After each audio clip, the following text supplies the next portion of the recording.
We'll walk through creating a stylish button with a background image using HTML and CSS. Let's dive in. First, we set up the HTML structure. Inside the body, we have a div with the class container. This centers our button on the page. The button itself is a link element, styled with classes btn, btn group, and register. Next, let's look at the CSS. In the @font face rules, we define custom fonts like bolds, regular, semi, and lights. These are loaded from the local font folder and give the button a unique typography style. The .container class makes the page responsive. It uses Flexbox to center the button both horizontally and vertically. Now, onto the button styling.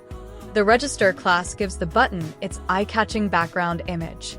It uses background image, background size, cover, and background position, centered to ensure the image fits perfectly.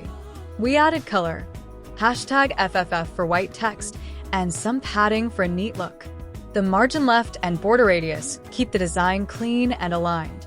Hover effects are also included. The button's text color stays white when hovered, thanks to .register hover. For a more dynamic effect, the .smn_effect 15 class adds animated brackets that appear smoothly when the button is hovered over.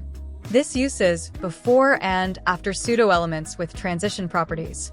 Finally, the btn class applies uppercase text styling and increases the font size for better readability.